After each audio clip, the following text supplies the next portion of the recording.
Shalom bakunzi b'ikiganiro cy'ijambo ry'umunsi, ndabifurije indwi nziza y'umugisha.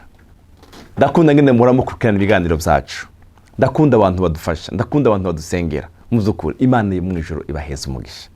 Bino biganiro ababifata ndabasengeye, Imana nawe ibagirire neza. Umva, utaragira subscribe ubyibuke ubikore. Umviriza rino jambo ndakwifuriza muri uno munsi wa mbere utangura indwi. Yohana yaranditse ijambo ryiza, aravuga ngo mukundo ndagusengera ngo mererwe neza muri byose, ubwira amagara meza. Reka nkwifurije kumererwa neza muri byose. Irino uno munsi utanguye indwi yacu, umererwe neza muri byose, ubwire amagara meza. Ubuntu bw'Imana bwiyongeranye ku buzima bwawe. Wimenyereze kuvyuka ugaburira impemu yawe. Wimenyereze kuvyuka urondera mu nyonga z'Imana. Wimenyereze kubaho witeze kugira neza kw'Imana. Hari abantu bavyuka mu gitondo ndagowe, ndapfuye, numva babara, numva gerageza udeklare cyo wizereye ku Mana. Haleluya. Ndakwifurije rero uyinondwi uzoshoke ku ruzi rw'umunezero. Imana izagushore ku ruzi rw'umunezero. Reka dusomere ino jambo ryanditse muri gitabo ca Zaburi 130 umurongo wa 5. Uravuga ngo narakunze cyane verse ivuga ngo nditeze uhoraho. Umutima wanje uramwiteze kandi ijambo ryawe niryo nizigiye. Umutima wanje uriteze. Dawudi yaravuze ko yiteze. Reka nkwifurize rino jambo nawe. Byuka witega. Reka kwitega ingorane, reka kwitega indambara, reka kwitega ingwara, reka kwitega ibibazo. Deklara yuko witeze uhoraho. Umutima wanje uramwiteze. Haleluya. Nditeze uhoraho. Itege kugira neza kw'Imana muri yindwi. Itege kubaho kw'Imana. Itege ikiganza cyiza cy'Imana. Itege ubuntu bw'Imana bwiyongeranye ku buzima bwawe. Nditeze uhoraho, umutima wanje uramwiteze. Icya kabiri, ijambo ryawe Mana niryo nizigiye. Ijambo ritabesha. Haleluya. Ndizigiye iki? Ijambo ryawe.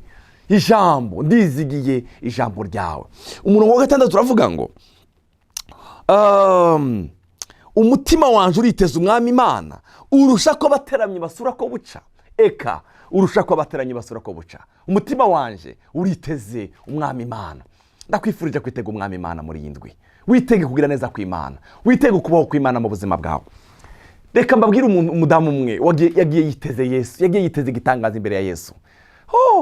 Yagiye imbere ya Yesu yiteze igitangaza, naho bamubwiye amajwi ayandi majambo anyuranye n'ibyo yiteze.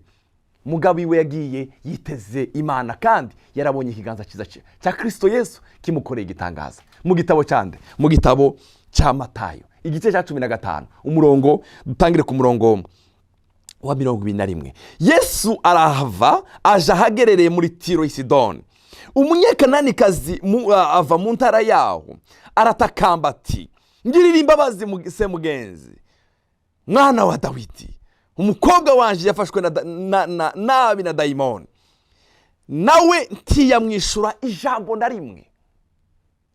Murumvise uyu mudamu karabwira Yesu ko umukobwa wiwe yafashwe na dayimoni. Tabara Yesu, mwana wa Dawidi, ngirira imbabazi. Nikaho uyu mugore yari yarumvishe amakuru meza ya Yesu, ko Yesu agenda agirira abantu neza. Ntiyamwishura ijambo na rimwe.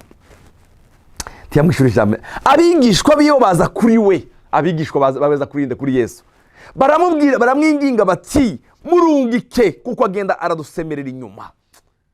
Ngaho kumwikura, mukura hanga agenda adusakuriza iyo nduru yiwe. Arabishura ati, arabishura ati, sinatumwe ku bandi atari ku ntama zazimiye z'inzu ya Isiraheli. Amushikiriye aramupfukamira ati, ntabara se mugenzi. Aramwishura ati, si byiza kwabira umutsima w'abana ukawuterera utubwa. Nawe ati, nikako. Uyu mugore yari yiteze, yagiye yiteze igitangaza kuri Yesu. Nawe aramwishura ati, nikako mugenzi, kuko utubwa natwo twirira utuvunguka dukoroka munsi y'ameza y'abanyinatwo. Buno Yesu aramwishura ati, ukwizera kwawe ni kwinshi nyina wanje, bikubere nk'uko ugomba. Umukobwa wiwe acakira uwo mwanya. Amen. Haleluya. Uyu mudamu yarashimishije cyane. Yagiye kuri Yesu yiteze. Muvandimwe, reka ndakubwire nawe witege uyu munsi igitangaza cawe. Urashobora kuba umaze igihe urwaye, urashobora kuba umaze igihe ubabaye mu mutima, urashobora kuba umaze igihe wumva utameze neza. Reka ndakuzanira inkuru zivuga ngo niwitege ikiganza cyiza c'Imana, niwitege. Haleluya. Uyu mugore ngo yagiye kuri Yesu yiteze, naho yabwiwe yandi majambo abigisha babwira Yesu, na Yesu ubwe yaravuze ngo sinatumwe ku bandi atari ku ntama zazimiye za Isiraheli, sinufatiza kubya by'abana ngo ndabiheza utubwa. Uyu mugore abwira Yesu ijambo ryiza, aramubwira ngo Yesu uvuze ukuri mugabo, kandi n'utubwa natwo tuza turya ituvunguka tuvuye ku meza yabasebuja. Ego ndakabwa ariko mpeza n'utwo tuvunguka natwo n'utwo tuvunguka. Yesu aramuhindukirana aramubwira ngo nyina wanje, mbere ya mwisi utubwa akabwa, ariko arahindura ijambo. Nyina wanje, ukwizera kwawe ni kwinshi, genda umukobwa wawe abaye muzima. Uwo mwanya ngo umwana wiwe aba muzima. Yagiye kuri Yesu amwiteze. Bene data, mureke babwire, igihe cyose tuzutse tuza twitega ibyiza, twitega ineza y'Imana. Nitumara kubyiteka tunabivuge, tunabiprofetize, tunabihanurire. Haleluya. Uhanurire umunsi wawe ubwire ngo nditeze kugira neza kw'Imana, nditeze ukugira neza kw'Imana. Imana yabwiye Mose, yabwiye Yesu, Mose yabwiye Imana ngo ndakwinginze nyereka ubwiza bwawe. Imana ibwira Mose ngo nzocisha kugira neza kwaje kose imbere yawe. Haleluya. Kugira neza kw'Imana guce mu buzima bwawe. Zaburi ya mirongo 36 umurongo wa 6 aravuga ngo bazohazwa rwose n'ibiryoshe byo mu ngoro yawe, kandi uzobashora ku ruzi rw'umunezero wawe. Imana igushore ku ruzi rw'umunezero. Iyi ndwi ushoke ku ruzi rw'umunezero. Umva, ndakubwire muvandimwe, umunezero ni umugabane wawe. Kubaho unezerewe ni umugabane w'abana b'ibwami. Bazoshoka ku ruzi rw'umunezero wawe, bazohazwa rwose n'ibiryoshe byo mu ngoro yawe, kandi uzobashora ku ruzi rw'umunezero wawe. Imana igushore ku ruzi rw'umunezero. Haleluya. Mukundwa, umwami Yesu agushore ku ruzi rw'umunezero. Imana igushore ku ruzi rw'umunezero. Kuko aho uri ariho hari isoko y'ubugingo. Mu muco wawe niho tubonera umuco.